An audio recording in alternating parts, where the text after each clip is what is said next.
بسم اللہ الرحمن الرحیم۔ قابل قدر سامعین گرامی،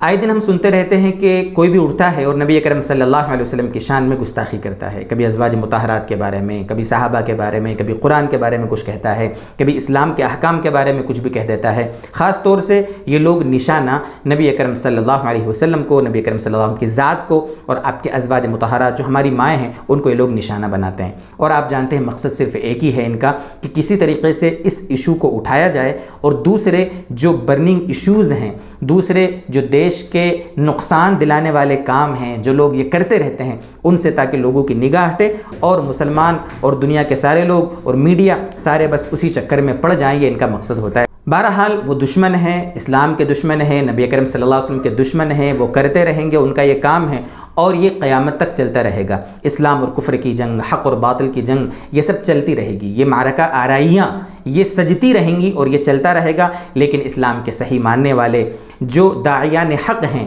وہ نبی اکرم صلی اللہ علیہ وسلم کی شان میں ہونے والی گستاخیوں کا اسلام کی روشنی میں، صحیح مذہب کی روشنی میں اس کا جواب دیتے رہیں گے۔ یہ اللہ تبارک و تعالیٰ کا قانون ابھی سے نہیں، بہت پہلے سے۔ اس سلسلے میں سب سے اہم بات دوستو بزرگوں جو ہمیں محسوس ہوتی ہے وہ یہ ہے کہ ہم لوگوں نے نبی اکرم صلی اللہ علیہ وسلم کے صحیح اخلاق، آپ صلی اللہ علیہ وسلم کا صحیح کردار، آپ صلی اللہ علیہ وسلم کا اپنی بیویوں کے ساتھ سلوک، اپنے پڑوسیوں کے ساتھ، اپنے صحابہ کے ساتھ، آپ کا جینے کا انداز، آپ کا کھانے پینے کا طریقہ، آپ نے جو غزوات کیے، جو لڑائیاں لڑی ہیں، آپ صلی اللہ علیہ وسلم کا جو بھی رہن سہن جو بھی تھا اس کا صحیح تعارف ہم نے اپنے برادران وطن کے سامنے نہیں کیا ہے۔ یہ ہماری سب سے بڑی غلطی ہے، ہماری بہت بڑی کوتاہی ہے۔ ہمیں چاہیے کہ ہم خود نبی اکرم صلی اللہ علیہ وسلم کی سیرت، نبی اکرم صلی اللہ علیہ وسلم کی سنت اور شریعت کو ہم خود بھی جانیں، اس کو سمجھیں اور امت کے سامنے، عوام کے سامنے، مسلمانوں کے سامنے، غیروں کے سامنے اس کو بتائیں کہ آپ صلی اللہ علیہ وسلم دنیا کے سب سے عظیم انسان اور انسانیت کے بہت بڑے رہبر اور رحمت للعالمین ہیں، تو وہ آپ صلی اللہ علیہ وسلم ہی ہیں۔ اب یہاں جو ایشو ہے جس کے بارے میں ہمیں آج ڈسکس کرنا ہے، جس کے بارے میں صحیح تعارف بتانا ہے آپ کے سامنے، وہ آپ صلی اللہ علیہ وسلم کی اتنی ساری جو شادیاں ہوئی ہیں ان کی کیا حکمت ہے۔ ہمارے جب اسلام پر یا آپ صلی اللہ علیہ وسلم پر یا ازواج مطہرات پر جب اعتراض ہوتا ہے نا، تو بہت سارے ہمارے بھولے بھالے مسلمان جن کو شریعت کا صحیح علم نہیں ہوتا نا، وہ بیچارے مرعوب ہو جاتے ہیں، وہ منہ نیچے کر لیتے ہیں کہ یار صحیح تو بات ہے، آپ صلی اللہ علیہ وسلم نے اتنی شادیاں کی، ہم کو تو بس 2 کی، 3 کی، 4 کی اجازت ہے، آپ نے اتنی شادیاں کی۔ اس طریقے سے ایک عام مسلمان کے دل میں بھی ڈاؤٹ پیدا ہو جاتا ہے، اس کا دماغ بھی کبھی کبھی کنفیوژن کا شکار ہو جاتا ہے۔ تو اس کی وجہ صرف یہ دوستو بزرگوں کہ ہم نے صحیح علم سیکھا نہیں ہے، ہم نے صحیح علماء سے رابطہ کر کے اس بارے میں کیا بات تھی، اس کی حکمتیں کیا تھی، فائدے کیا تھے، اس حکم کے پیچھے ریزن کیا تھا، یہ ہم نے معلوم نہیں کیا، علماء کے پاس پوچھا نہیں، تو ہم نے جب غیروں نے ہمارے سامنے اعتراض کیا تو ہم ان کا صحیح جواب بھی نہیں دے سکے۔ خلاصہ یہ کہ اتنی ساری شادیوں کے پیچھے جو ہمارے نبی صلی اللہ علیہ وسلم نے اتنے سارے نکاح کیے، اس میں غیروں کی صرف ایک ہی سوچ ہوتی ہے، ایک ہی سوچ ان کی ہوتی ہے کہ نعوذ باللہ آپ صلی اللہ علیہ وسلم شہوت پرست تھے، آپ صلی اللہ علیہ وسلم کے بارے میں اس طریقے کی ان کی سوچ بن جاتی ہے۔ حالانکہ دوستو بزرگوں ایسا نہیں ہے۔ آپ صلی اللہ علیہ وسلم کے بارے میں آج 2-4 باتیں آپ کے سامنے ہم شیئر کر کے بتاتے ہیں کہ آپ صلی اللہ علیہ وسلم نے اتنے جو نکاح کیے ہیں اس میں کیا فائدے تھے اور کیا حکمتیں تھی اس کے اندر۔ یہاں سب سے پہلے تو ایک بات یہ سمجھیں کہ آپ صلی اللہ علیہ وسلم کا سب سے پہلے نکاح کس وقت ہوا اور کس خاتون سے ہوا، ہمیں یہ معلوم ہونا چاہیے۔ آپ صلی اللہ علیہ وسلم کا سب سے پہلا نکاح جب ہوا تھا اس وقت تقریباً آپ صلی اللہ علیہ وسلم کی عمر مبارک، ہمارے نبی امام الانبیاء سرکار دو عالم صلی اللہ علیہ وسلم کی ایج اس وقت تھی 25 ایئرس، یعنی کہ سمجھ لو کہ 25 سال۔ اور جس خاتون سے آپ کا نکاح ہوا تھا ان کی عمر تھی 40 سال، حضرت خدیجہ رضی اللہ تعالیٰ عنہ۔ اور نبی اکرم صلی اللہ علیہ وسلم نے 25 سال کی عمر میں اپنے سے 15 سال بڑی خاتون سے نکاح کیا، اور تقریباً یہ نکاح کا رشتہ 25 سال تک رہا، یعنی آپ صلی اللہ علیہ وسلم تقریباً 50 سال کے ہو گئے اور حضرت خدیجہ کی عمر مبارک اس وقت 65 سال کی ہوئی، اس وقت حضرت خدیجہ کی وفات ہوئی۔ گویا کہ آپ نے اپنی پوری جوانی ایک ادھیڑ عمر کی خاتون کے ساتھ نکاح کر کے اس کے بڑھاپے تک، اور خود آپ صلی اللہ علیہ وسلم کا بھی سمجھ لو بڑھاپا آ گیا، تب تک آپ نے صرف ایک ہی خاتون، وہ بھی پہلے 2 شوہروں کی بیوہ سمجھ لیں آپ، ایسی خاتون سے آپ نے نکاح کیا۔ آپ میرے سننے والے ویورز اگر ہیں اور ان کی عمر اگر 24 سال، 25 سال، 23 سال ہے اور ان کا شادی کا ارادہ ہو تو مجھے بتاؤ کوئی ایسا بندہ ملے گا جو اپنے سے 15 سال بڑی عورت سے نکاح کرنے کے لیے راضی ہو جائے؟ اور پھر نبی اکرم صلی اللہ علیہ وسلم پر یہ اعتراض، نعوذ باللہ کہ آپ صلی اللہ علیہ وسلم شہوت پرست تھے، یہ کون سی بات ہوئی؟ اور یہ جو حضرت خدیجہ رضی اللہ تعالیٰ عنہ ہیں، جیسا میں نے بتایا کہ یہ بیوہ تھی، آپ صلی اللہ علیہ وسلم کے نکاح میں جب آئی پہلے 2 شوہروں سے بیوہ تھی، تو یہ اکیلی ایسی خاتون نہیں تھی، آپ صلی اللہ علیہ وسلم نے راجح قول کے مطابق جو 11 نکاح کیے ہیں ان میں سے صرف ایک بیوی حضرت عائشہ رضی اللہ تعالیٰ عنہا کو چھوڑ کر ساری کی ساری بیوہ تھی۔ اس سے بھی آپ اندازہ لگا سکتے ہیں کہ کیا نعوذ باللہ نبی اکرم صلی اللہ علیہ وسلم شہوت پرست تھے۔ نیز یہاں پر یہ بھی سمجھیں کہ جب تک حضرت خدیجہ رضی اللہ تعالیٰ عنہا آپ کے نکاح میں رہیں، نبی اکرم صلی اللہ علیہ وسلم نے دوسرا نکاح نہیں کیا، دوسری کسی خاتون سے شادی نہیں کی۔ حضرت خدیجہ رضی اللہ تعالیٰ عنہ کی وفات کے بعد آپ نے دوسرے نکاح کیے۔ اب دوسرے جو اتنے نکاح کیے ہیں آپ نے حضرت خدیجہ کے بعد تقریباً 10 نکاح، ان میں کیا حکمتیں تھیں ان کو سمجھتے ہیں۔ سن 3 ہجری آپ جانتے ہیں، سن 2 ہجری میں غزوہ بدر ہوا ہے، سن 3 ہجری میں غزوہ احد پیش آیا ہے۔ غزوہ احد میں تقریباً 70 صحابہ شہید ہوئے ہیں، آپ صلی اللہ علیہ وسلم کے جانثار صحابہ 70۔ اب 70 صحابہ شہید ہوئے تو کتنے بچے یتیم ہوئے ہوں گے، کتنی عورتیں بیوہ ہوئی ہوں گی۔ اب ان بیواؤں کا کیا کیا جائے؟ آپ صلی اللہ علیہ وسلم نے بیوہ عورتوں سے نکاح کر کے ایک سلسلہ شروع کیا تاکہ جو نبی اکرم صلی اللہ علیہ وسلم کی امت میں بہت سی بیوہ عورتیں ہو گئی تھی، ان بیوہ عورتوں کا کوئی نہ کوئی سہارا بنے، ان سے کوئی نکاح کرے۔ تو آپ نے بیواؤں سے نکاح کر کے گویا یہ سلسلہ شروع کیا کہ یہ جو بیوائیں ہوئی ہیں ان کے شوہر جو جنگوں میں شہید ہو چکے ہیں تو ان بیواؤں سے بھی تاکہ لوگ شادی کریں۔ اسی طریقے سے مختلف قبیلے کی مختلف خواتین سے مختلف عورتوں سے نکاح کر کے جن جن قبیلوں میں آپ کے نکاح ہوئے ہیں نا، ان قبیلے والوں کو اسلام کی طرف لانا مقصود تھا، اسلام کے قریب کرنا مقصود تھا۔ اسی طریقے سے ایک مسئلہ یہ بھی تھا کہ عربوں میں ایک دستور تھا کہ جب ان کا کوئی داماد بن جاتا تھا نا، جب بھی ان کا کوئی داماد بن جاتا تھا تو داماد کے خلاف جنگ کرنے کو وہ اپنی عزت کے خلاف سمجھتے تھے۔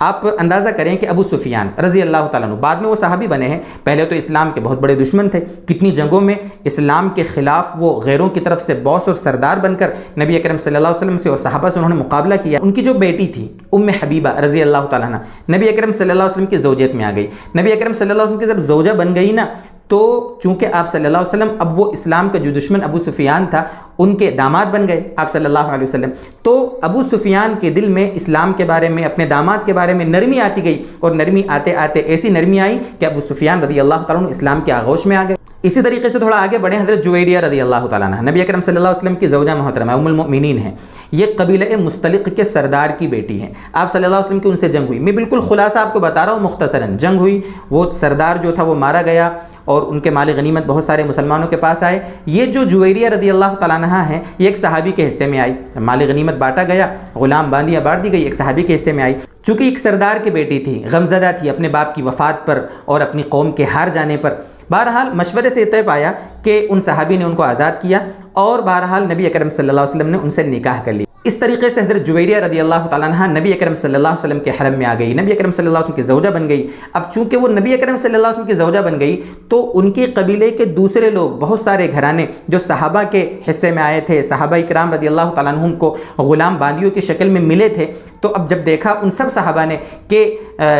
سردار کی بیٹی نبی اکرم صلی اللہ علیہ وسلم کے نکاح میں ہے، تو گویا کہ وہ پورا خاندان جو صحابہ کو ابھی بٹ گیا تھا وہ سارا کا سارا نبی اکرم صلی اللہ علیہ وسلم کا سسرال بن گیا۔ تو ان صحابہ نے 100 سے زیادہ گھرانوں کو آزاد کر دیا، یعنی کہ نبی اکرم صلی اللہ علیہ وسلم کے حضرت جویریہ رضی اللہ تعالیٰ عنہ کے نکاح کرنے کی برکت سے 100 گھرانے آزاد ہوئے ہیں، اور وہ 100 کے 100 گھرانے اسلام کے آغوش میں آئے، سب مسلمان ہوئے۔ ایک خاتون سے حضرت جویریہ رضی اللہ تعالیٰ عنہ سے نکاح کی شکل میں سینکڑوں لوگوں کے اسلام میں آنے کا سبب بن گیا، یہ ایک نکاح سینکڑوں لوگوں کے جہنم سے بچنے کا ذریعہ بن گیا۔ اسی طریقے سے خیبر کی جو لڑائی ہوئی تھی اس میں حضرت صفیہ رضی اللہ تعالیٰ عنہ ایک صحابی کے حصے میں آئی، مالی غنیمت کے طور پر مشورے سے انہوں نے آزاد کیا اور آپ صلی اللہ علیہ وسلم سے ان کا نکاح ہوا۔ تھوڑا اور آگے بڑھے تو حضرت میمونہ رضی اللہ تعالیٰ عنہ نبی اکرم صلی اللہ علیہ وسلم کی زوجہ ہیں، حضرت میمونہ رضی اللہ تعالیٰ عنہ سے نکاح کی برکت سے نجد میں، جو علاقہ نجد کا تھا عرب میں نجد کے علاقے، وہاں نجد کے علاقے میں اسلام پھیلا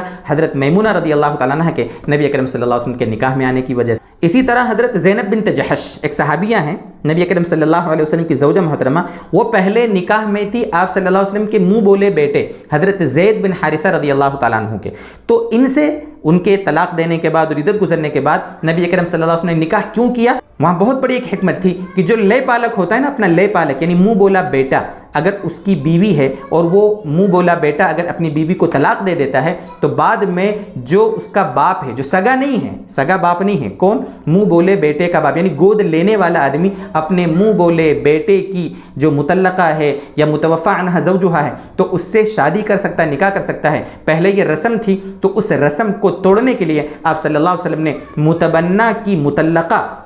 سے نکاح کرنے کی آپ نے داغ بیل ڈالی۔ اسی طریقے سے دوستو اور بھی بہت ساری حکمتیں ہیں، بہت سارے فائدے ہیں۔ نبی اکرم صلی اللہ علیہ وسلم جو اتنے نکاح کیے ہیں اس میں بڑی حکمتیں ہیں۔ ہم نبی اکرم صلی اللہ علیہ وسلم کو اپنا آئیڈیل مانتے ہیں، سب سے عظیم انسان مانتے ہیں، دنیا اور آخرت کا سب سے بڑا رہبر، سب سے بڑا ہمارا محسن کون ہے؟ نبی اکرم صلی اللہ علیہ وسلم۔ اور اتنے سارے آپ نے جو نکاح کیے ہیں اس میں ایک بہت بڑی حکمت یہ تھی کہ نجی زندگی کے مسائل عوام تک آئیں۔ حضرت عائشہ رضی اللہ تعالیٰ عنہا سے جو نکاح کیا، حضرت عائشہ کتنی بڑی عالمہ فاضلہ تھی، نبی اکرم صلی اللہ علیہ وسلم کی نجی زندگی کا دین حضرت عائشہ سے ہم تک پہنچا۔ حضرت ام سلمہ ہیں، حضرت میمونہ ہیں، حضرت صفیہ ہیں، حضرت حفصہ ہیں، ایسی بڑی بڑی صحابیات ہیں جو ازواج مطہرات ہیں، ان سے کتنا امت کو، حضرت ام سلمہ رضی اللہ عنہا کو تو میں بھول ہی گیا، کتنی بڑی خاتون، کتنی بڑی سمجھدار اور دور اندیش خاتون تھی۔ حضرت زینب بنت جہش ہیں، حضرت زینب بنت خزیمہ ہیں، اور بھی ایسی صحابیات ہیں، ازواج مطہرات، بڑی بڑی صحابیات، اسلام کی خاطر اپنی جان مال کی قربانیاں دینے والی۔ دوستو بزرگوں، ان کے ذریعے سے نبی اکرم صلی اللہ علیہ وسلم کی نجی زندگی کا دین ہم تک پہنچا۔ اگر یہ خواتین نہیں ہوتی، آپ صلی اللہ علیہ وسلم نے اتنی شادیاں نہیں کی ہوتی،